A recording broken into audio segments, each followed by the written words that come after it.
Hello, everyone. My name is Mimi Plochet, and I'm Artistic Director of the Chicago International Film Festival. Thank you for joining us for the screening of Blithe Spirit tonight. We are delighted to present this discussion with director Edward Hall.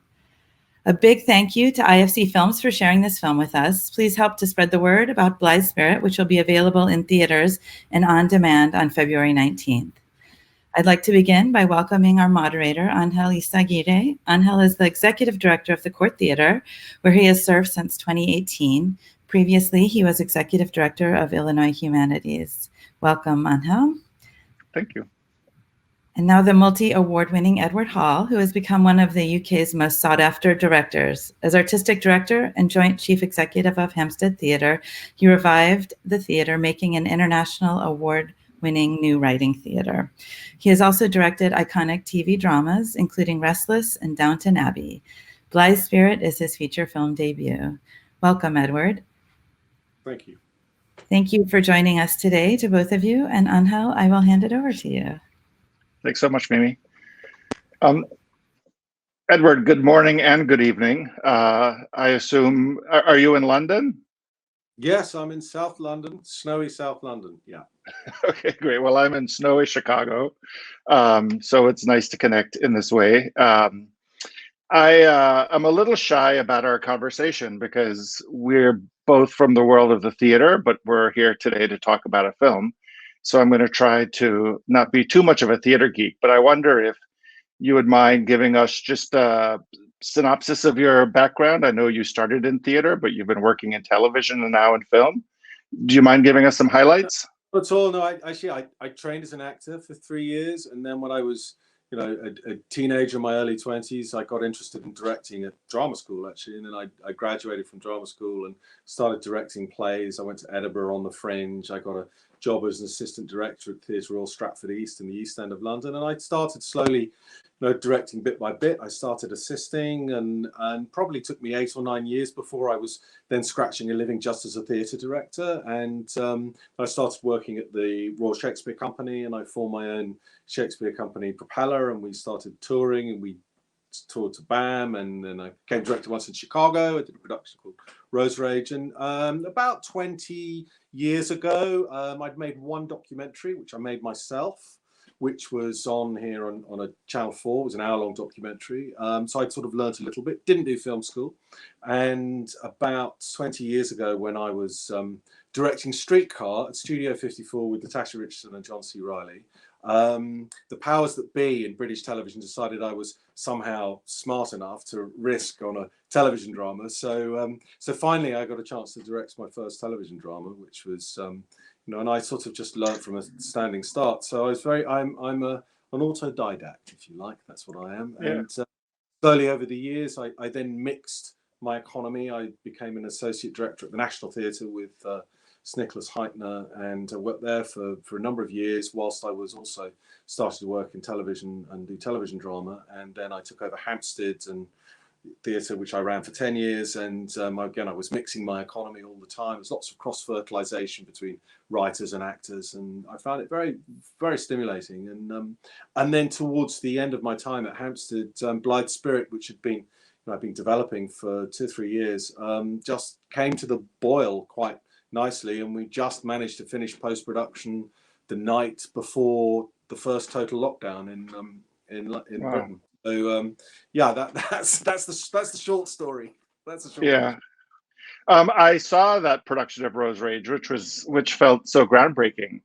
I'd certainly never seen anything like it, and so it's great to meet you, to be in conversation with you after having seen that production. One of the things that strikes me about Blithe Spirit right now is that Noel Coward wrote the play during World War II, in what I know were some of the darkest days of modern England. It seems like England took such a beating during World War II at that time, and he, I think, purposely wrote a comedy to bring some sort of joy and levity to life during World War II.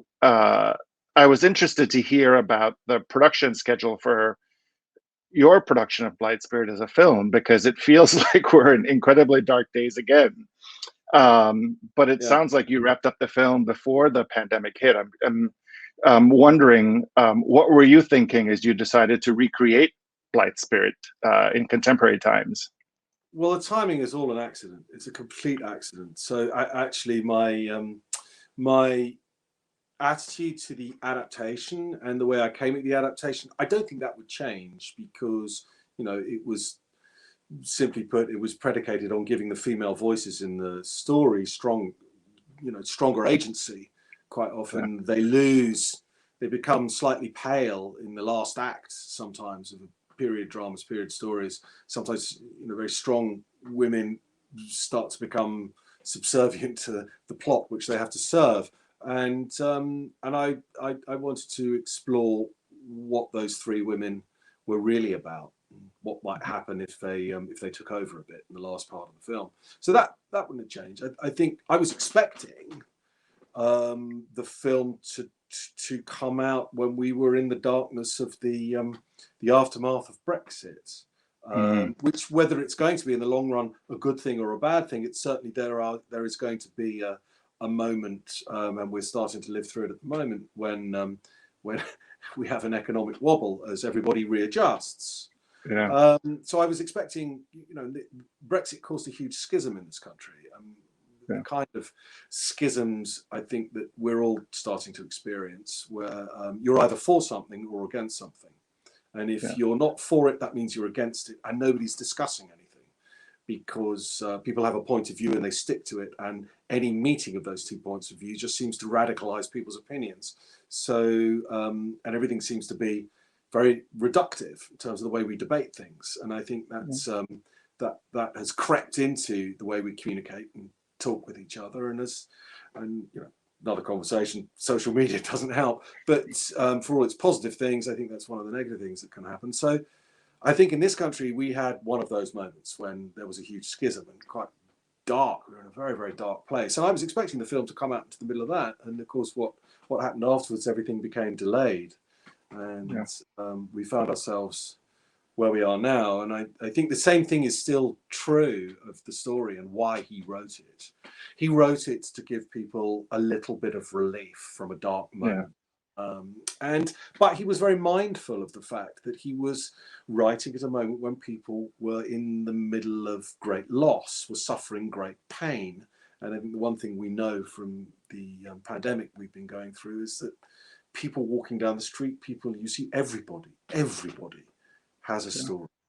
Everybody is coping with something that you don't know about. Everyone is dealing with something. And slowly over time, we will learn what all those stories are. But for now, millions of them are hidden from us. But people carry them inside. And the story in the middle of the Blitz was intended not to shun away from the idea of death.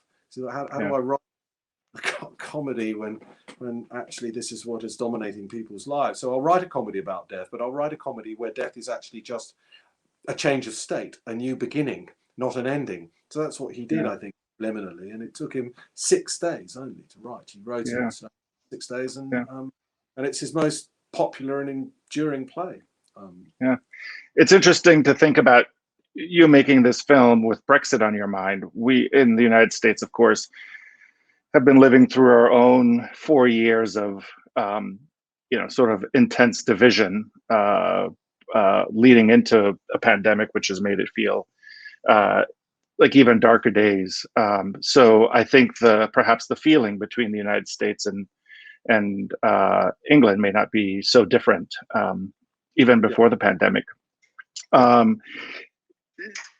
You just mentioned wanting to give the female characters a stronger voice in the film, and of course, the Madame Acarti is got a much bigger role in the film than she does in the play. One of the things that struck me about different production of Blithe Spirit that I've seen is that directors seem to come at it oftentimes with a sense that they really want to heighten the comedy, and sometimes a sense that they really want to make it a darker production and they want to heighten the sort of domestic relationships. How did you conceive of the movie as you decided to adapt it into a film? Well, where Madame Acarti was concerned, I wanted her to be, on the face of it, a fraud, but actually underneath it, the only beacon of truth in the whole, amongst the whole group of them. I thought that would be an interesting reversal, and I think it has to be real for her. I mean, my question for her was, why does she do this? I mean, spiritualism was very popular in Britain in the 1930s, and the audiences would be very mixed. You'd get people from all classes going to see these shows, which was quite unusual. And I just asked myself the question, why did she begin this? Well, and I thought, well, she probably lost somebody. Spoiler alert. So she probably lost somebody, and maybe she's trying to still talk to that person because she didn't know quite how to say goodbye. She couldn't say goodbye. So when she lost this person, she started doing cards, thinking about him, looking in a crystal ball, but it was all to do with coming to terms with her own personal grief. And that evolved over time, and someone else encouraged her, and a friend said, would you do it for me? And would you do a set? And so somewhere in the middle of this, the line between what is real for her and what is complete hokum got crossed, got lost, got blurred. Yeah. So of course there are moments when we're talking with Judi, she's talking Arabic, and she's talking utter nonsense sometimes, but actually for her it's all rooted in a truth, which has gone back many years. So I wanted it to be real for her, but I also wanted her to be able to sort of scale those giddy heights of ridiculousness, which the character does in certain moments, particularly in that famous seance when she's as serious as can be about the science of what she's doing. But to you or I, it sounds quite ridiculous, but it's all real for her. So I mean, that was important for her. And with the other two women, I wanted to have a cultural clash, have a very uptight, fashionable British Ruth and a very wild bohemian child of the 1920s American Elvira, who was used to throwing clothes on and inventing incredible looks and becoming the fashion of the day, whereas the uptight Brit Ruth was trying to follow the fashion of the day, and she was all about control and precision and everything in her universe precisely where she wanted it, knowing where it was. Whereas her counterparts for the 1920s, Elvira, was exactly the opposite. She didn't want order in her life. She wanted the unexpected to happen. She wanted to suddenly go out and drink Negronis at 3 a.m. at the Savoy just on the night when she needed to do all these things to remind herself of what it was to be human and to be her. And I felt if I could kind of amplify the difference between these two women, then that would introduce an extra tension in the love triangle in the film. Yeah. One of the things that made me laugh is just the name Elvira. Funny name. And of course that she's the American in the story. One of the things that you do in your film is that you actually refer to America, I think, quite a bit, because Hollywood is looming in the film. What brought you to that decision? Well, I think it's the age-old desire of your British actor or writer to pursue the Hollywood dream. And so it seemed like a really nice idea that Charles Condamine, here was a writer who, spoiler alert, had really only got to where he got to on the back of somebody else's talent, not his own. Right. Seeing for a moment that there was an opportunity for, Garbo to be speaking his words, which becomes so intensely exciting to him. He'll stop at nothing to get there, to achieve that dream. And it seemed Hollywood has always been that for people around the world, an idealized kind of vision of celebrity stardom and luxury and adulation. And certainly in the 1930s, you're coming into the beginning of the, when Hollywood movie making is really taking off in that period. From the talkies, I think in the late 20s, began to sort of change things. And it seemed to me that to have a Charles Condamine who was chasing that dream could explain a little more, with a little bit more deliciousness, his behavior in order to get there, the things he Yeah. does, lies he tells, particularly if he has a father-in-law on his back for whom he's not delivering scripts. And then when he does get there and he finally is the talk of the town, Hedda Hopper swings in stage left and delivers the killer blow. Yeah.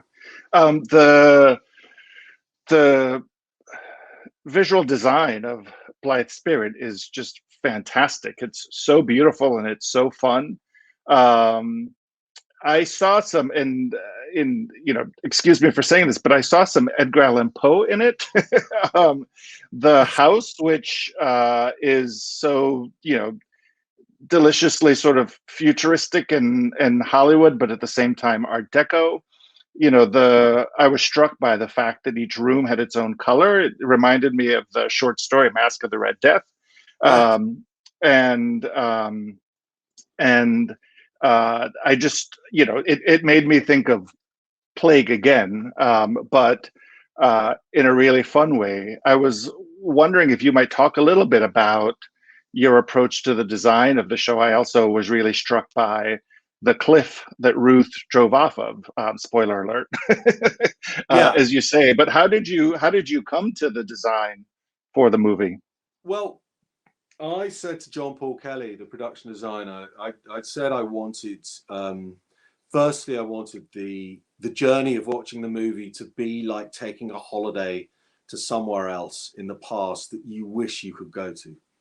It needed to be a fantasy for me.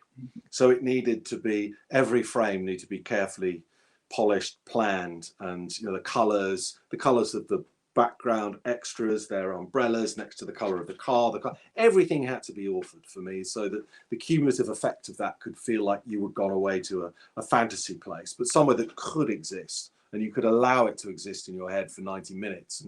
And that was part, for me, a parcel of just taking a rest from the toughness of the days in the real world. So that was really important. I said that to him. And I also said I wanted to create a more of a late 30s Art Deco feel, where the lines of the architecture were softer and a little bit more sensuous and sensual. So we were sort of going for a late 30s thing, and then we mixed up a few little contemporary bits of jewelry and things like we just peppered it with other bits and pieces. And every single room needed to have a very, very clear, strong visual color. I mean, of course, a lot happens in that house, and I very much didn't want it to feel like it was a film where we were all camped in a house for 3 weeks and that's where it all happened. So each room I imagined Ruth walking into and authoring in a very particular way. It had to have a very strong character. And then with Charlotte Walter, the costume designer, we then set about looking at how the clothes would look in each room, because the colors are very, very strong.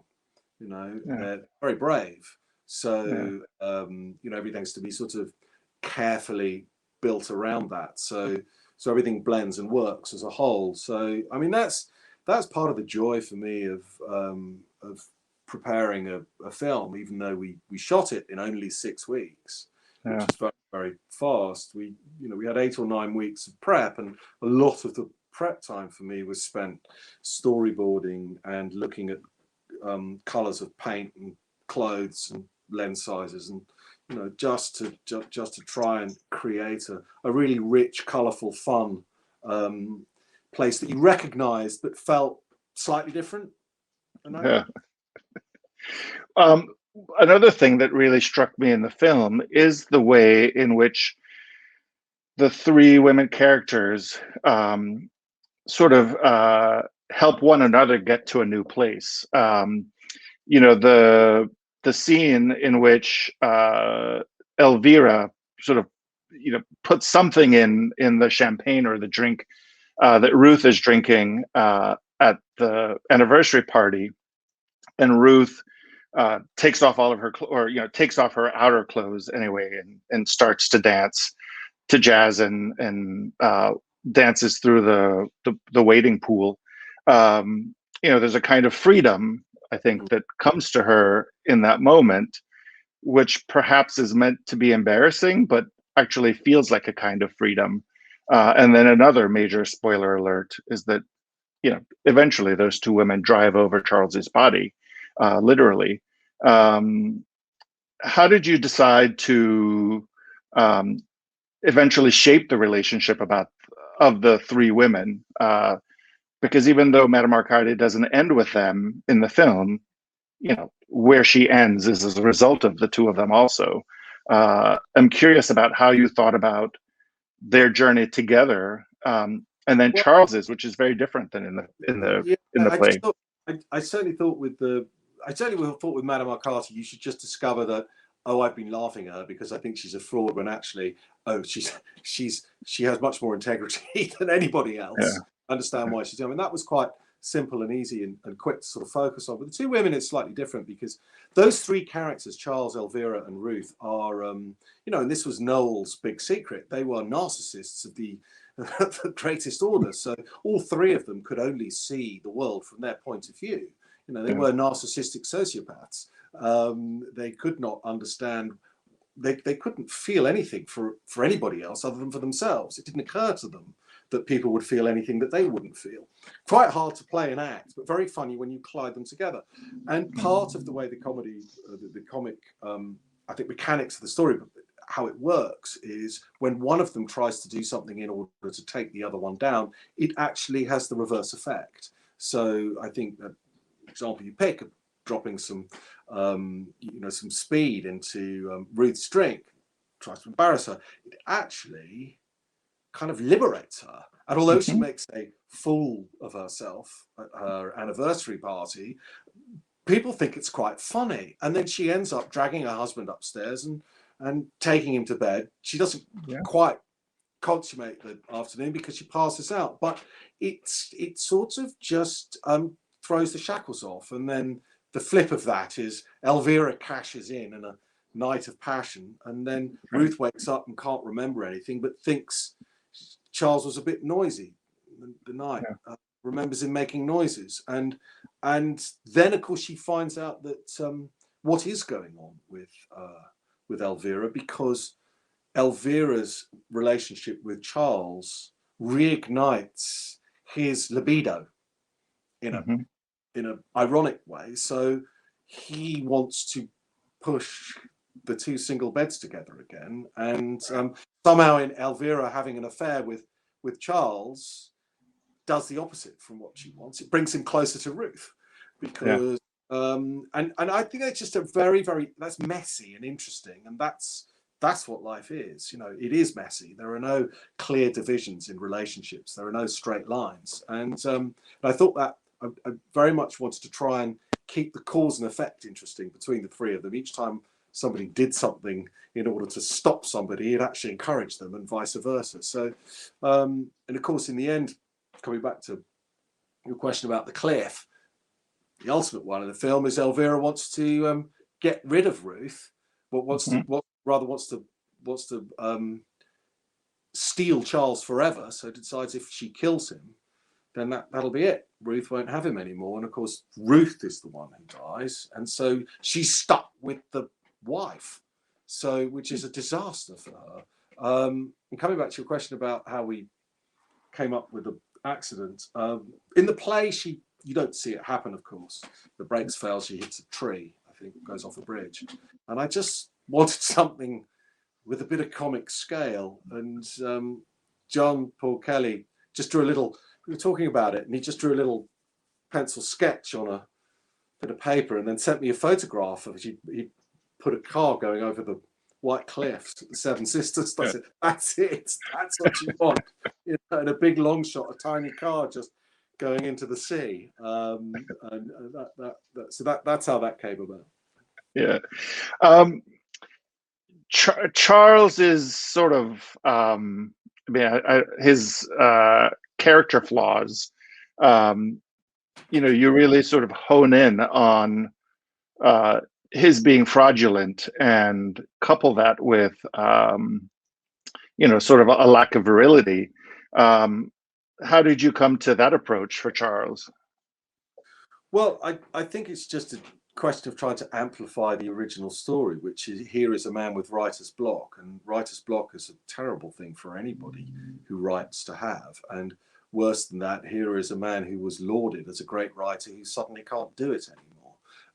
And I think it was just amplifying that storyline. So we thought, what if actually most of it was given to him by Elvira, and since her death, it's all dried up because she's not there anymore. And what if he's sort of forgotten that because he's become victim of his own press and everybody giving all these adulation and awards? He started to believe that actually it is him, because that's what people do. If you tell someone for long enough they're a genius, they'll start to believe they're a genius.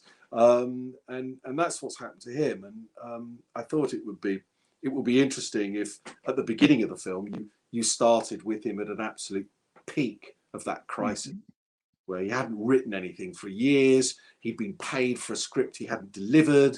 It was supposed to be to his father-in-law, who ran a studio, and so the world was crashing around his ears. It wasn't working in the bedroom with Ruth. Everything was a total and utter disaster. And of course, for him, for Dan, you can't play a cad and a fraud and a cheat. He's not actually I mean, you have to try and put yourself in the boots of a man who started to believe his own press, who has been a victim of a lot of people, maybe wrongly or rightly adoring him, giving him awards, and lauding him. And he's always had everything he wants in life. So he's become a sort of a spoilt young man. And Dan really related to the idea of a creative mind, or somebody who wanted to be creative like that, a writer who had got stuck, and the frustration and the anger and the way that could affect every part of your life. Because for any artist, if you can't create or do what you feel the impulse to do, then you cease to be. You don't really know who you are anymore, because you can't relate yourself to the world in which you find yourself. It's, so, I mean, art isn't work. It's a kind of expression of self that gives self-identity, and it gives reason, it gives meaning.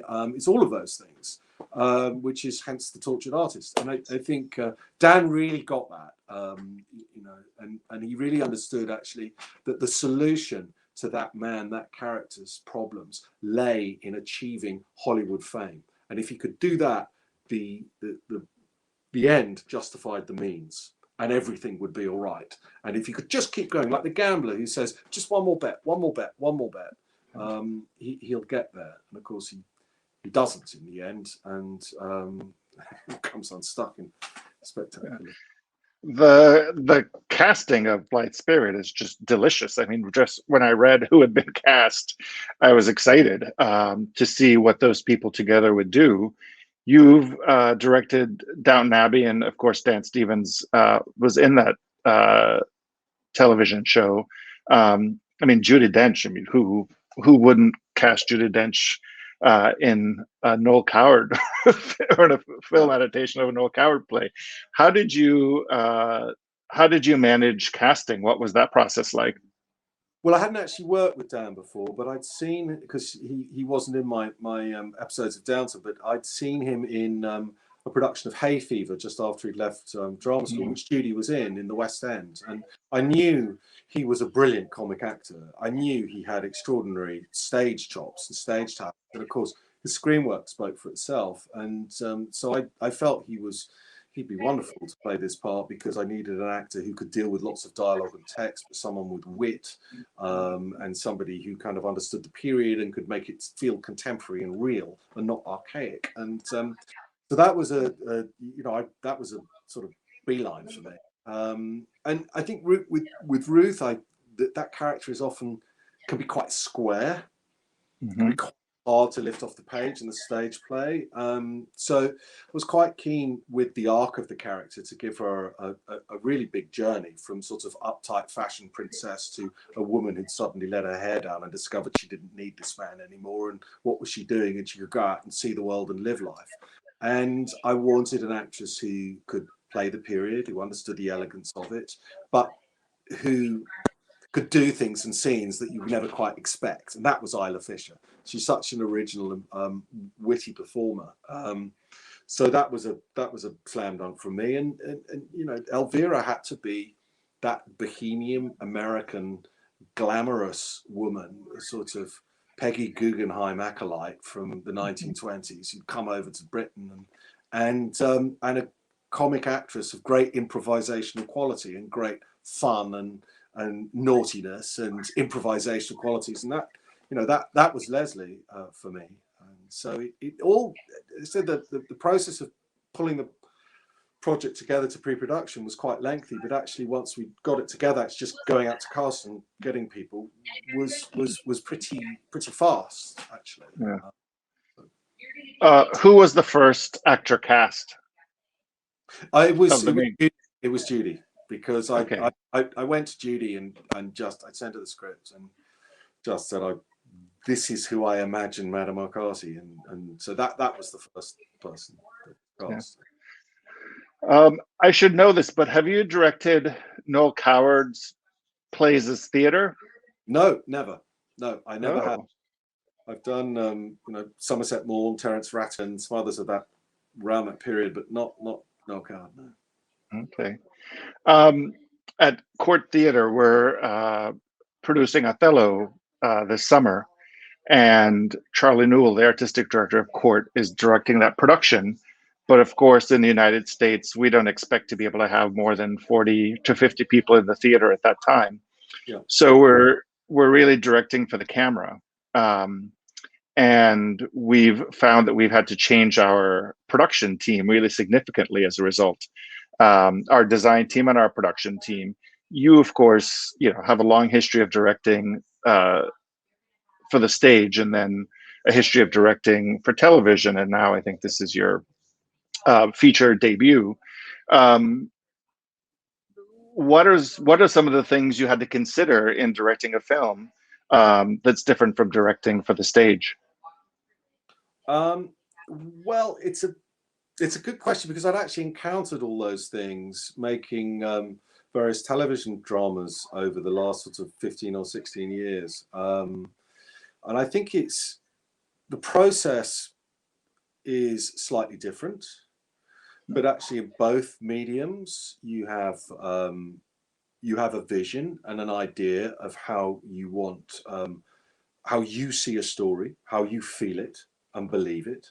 And you have to work out a slightly different way in film how that's described by the camera. You can be a lot more specific in film. You have more control, because you can point the camera at something and say, I wanted to see that. Whereas on stage, you're in the wide, and you say, how do I get the audience to look at that bit of the stage at this moment? So, you have less control on stage. You have more people around you in film that are skilled at certain technical aspects that you're not, who then can turn your ideas into reality or suggest things. So, it's like one huge rolling technical rehearsal making a film. That's how I like it to theatre. You're taking a stage play, a big production, you're putting it on stage. Filming is like every day is like that. But I think mostly for the script and for the acting, my big takeaway from the difference is really on you mentioned Shakespeare. On stage, I think people there's a stronger metaphoric quality to stage work. What does this really mean? You're always asking yourself the questions and audience in the back of your head. And in cinema and film, you go in and you say, well, I don't need to know what it means. It is what it is, because the camera just sees it and records it. There's almost like secretly watching, spying on the action. If it's good, you don't consciously think there's a camera there all the time. So you think you're watching real life. Persuade yourself. So it's very different. And on film, it's really the actors, characters, and story, of course, is described less by what people say and more by what you see. So I'm often sort of saying to actors, well, look, this scene, a screenplay can be quite banal to read sometimes, but actually when you look at the character and the situation, then a short scene where they walk down a street, they bump into a stranger and say, excuse me, I'm so sorry, have a good day, and they walk off. On the face of it, that's nothing, but actually that's not what the scene's about. Once you start looking at who the person is, where they're going, where they've come from, what they're really thinking about, that can give you an idea about how you're going to shoot it, how you're going to make it feel, and that the dialogue is just a sort of side effect of an accidental meeting and doesn't really describe what the character's actually feeling. And on stage, particularly with Shakespeare, actually, the characters describe who they are and how they feel much more graphically. So you tell more and show less. And I'm always keen, particularly when I'm editing, to work out how to say less and show more. So because cinema is it's a visual art apart from anything else, and that does a huge amount of heavy lifting for you when you're trying to sort of communicate something emotional or psychological. You know, a little shot of somebody's hand just resting on their knee, and how they do that can tell a huge story about what they're feeling in a scene when they're not allowed to show any emotion at all. You know, those kind of things that you're on the lookout for. Film, and of course that doesn't happen in the same way on stage. So it's a different technique for me, but the principle is the same. You have a story, you have a vision, you have an idea, you have a feeling and attitude towards it, and you want to tell that story. So that's not different. Yeah. Well, you know, thank you for this film. I watched it last night and I had such a great time. It was hysterical, and of course, you know, it's always nice to have 2 hours to just laugh. Maybe I'll end with this question, but what's the next project for you? You know, I'm not sure exactly what theater is like in England these days. I know what it's like in the US, but do you have another project on the horizon right now? Things have ground to a halt, of course, inevitably. I'm developing two musicals at the moment over here, which is very interesting for me because I love a good musical. And I've got some other film projects which are, you know, evolving, but of course we don't know when we can shoot. We don't know when we can go into production. So I think that's slightly, you know, watch this space. And in the middle of it all, I'm making a show called Gentleman Jack for HBO and the BBC, which is based on the diaries of Anne Lister. And so we've been shooting that on and off since the end of October, sort of ducking and dancing around COVID and working in COVID, but we're still going. All right. Well, great. Well, thanks so much for your time today. It's been such a pleasure to talk with you. And thanks to the Chicago International Film Festival for having me here today. Thank you. It's a pleasure to join you. Thank you.